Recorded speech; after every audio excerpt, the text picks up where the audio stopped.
What's up, everyone? It's your boy Infrared. Welcome to the Scout Report, and today I'm bringing you a backlog review of Bungo Stray Dogs, episode 12, season finale.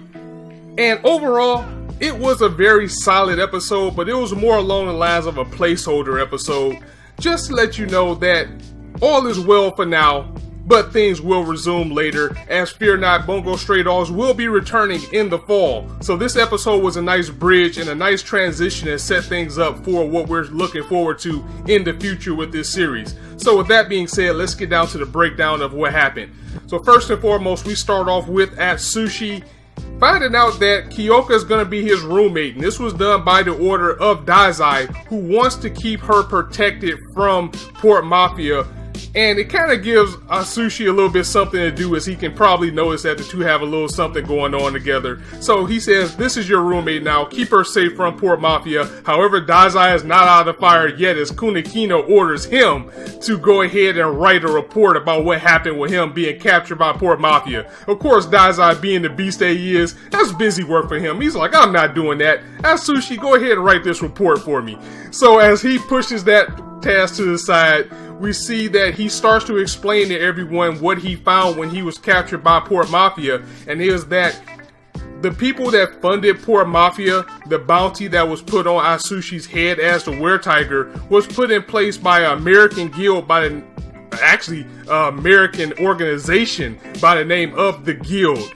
And the Guild have position and power in every facet of the world, to put politics, to the army, to, you know, the mom and pop shops, everything that you can name, these guys have their name in it. Also, almost immediately as he starts to mention that, we are approached by the Guild immediately by Francis Scott Fitzgerald coming in like a boss on a helicopter outside, as he wants to set up a meeting with the president of the Armed Detective Agency.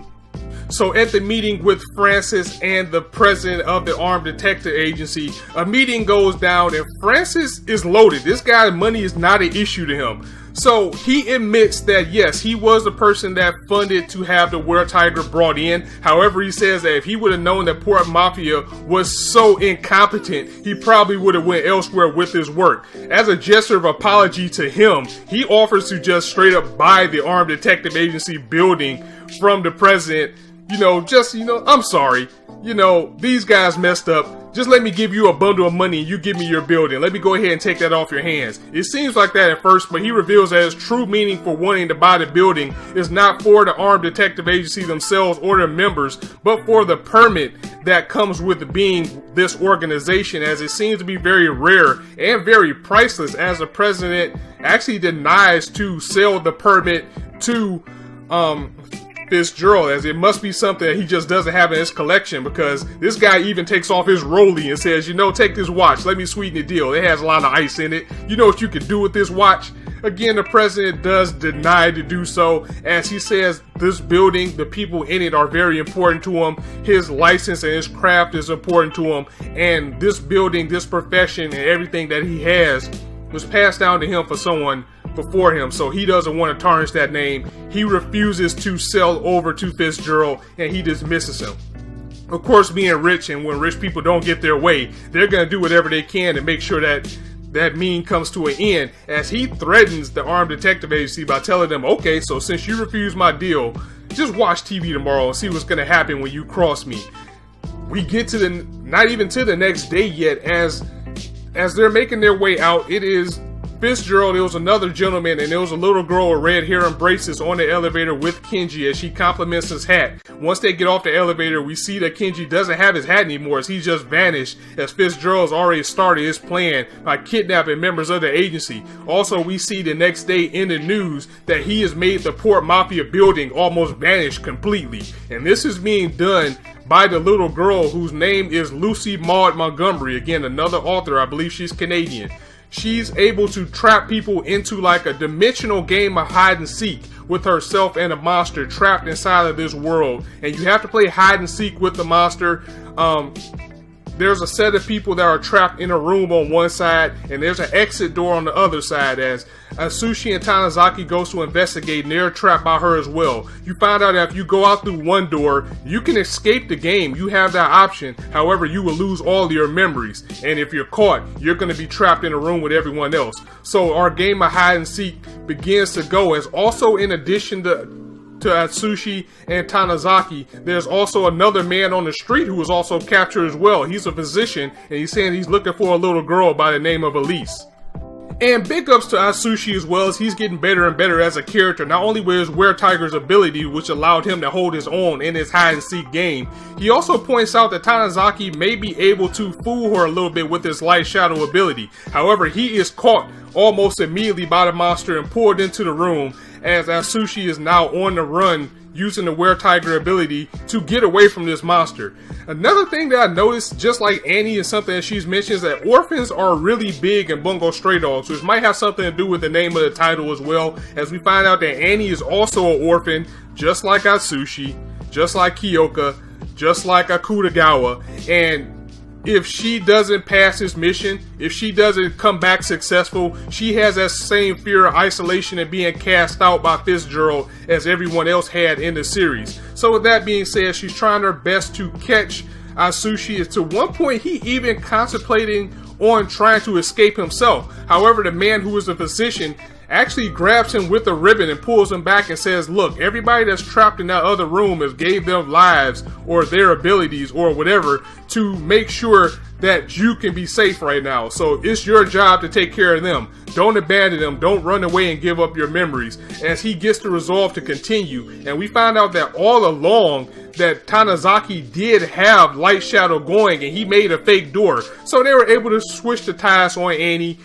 And at this point, he's holding her near the door as they're both going through the real door. At one point, Atsushi even tried to use the key as he got in and opened it, but she didn't know what the key did itself, so the whole thing was a big trap. But it looks like now they're at the real door, and she's in danger of being sucked in as well. Atsushi tells her to let everybody go, or you're going to be sucked into this dimension, and you don't know what goes on here yourself, right? I don't think that would be a good thing. She folds. And also, she lets everybody go, so now we're back to our main street where everything started. However, I did forget to mention that shortly before this happened, you know, the man who was a physician, Lucy was actually scared of him. He kind of threatened her at one point when he was the last person left, and he had so much evil and malice and such an aura about him that she was literally shaking in fear of this man. And that's when the tables were turned with Atsushi and Tanizaki as she was distracted by this man and just the fear that he put out. Now that we're back on the streets and everything is safe, we find out that the little girl that this physician was looking for was actually the little blonde-haired girl from Port Mafia who was drawing a creepy drawing. Also, Kyoka has that same fear that Lucy had when this man walked past her, as we find out this man was none other than the leader of Port Mafia, and his name is Mori Oigai. He's the leader of Port Mafia. He could have had Atsushi anytime he wanted to. However, he must see something in him in order to help him get out, or maybe he just needed to find a way to get out in order for him to get back to Elise.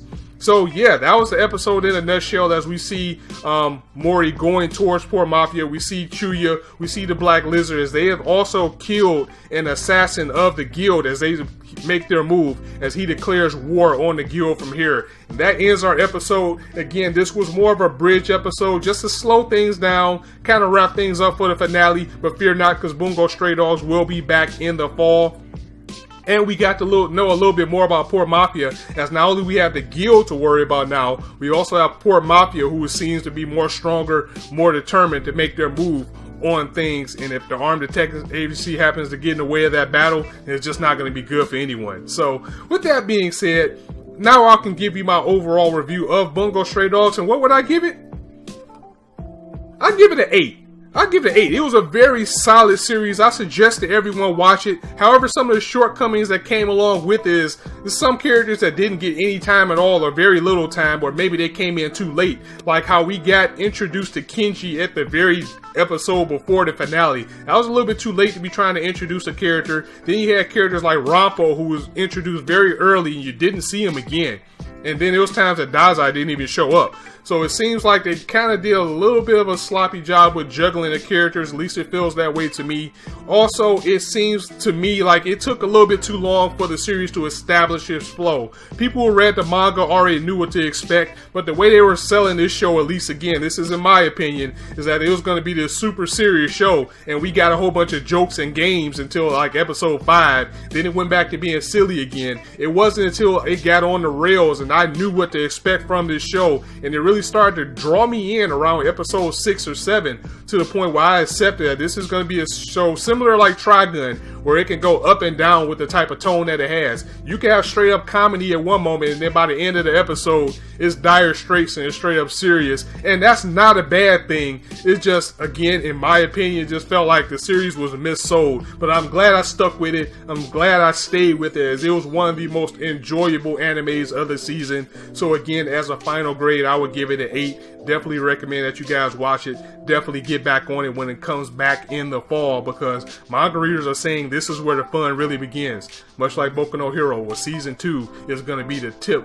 of the iceberg, and who knows where it can go from there. So that's it. I'm going to go ahead and end the review here. If you guys liked the video, go ahead and drop it a like, and if you want to hear more, go ahead and hit that subscribe button. I usually say as I bring you content every day right now, but there's nothing on until Friday, which will be Berserk, which will be a live action, so that's going to move JoJo till Friday. As far as schedule changes go for the summer, I don't think it's going to be every day. Definitely it's going to be Friday through Monday that I will have something for you guys, because every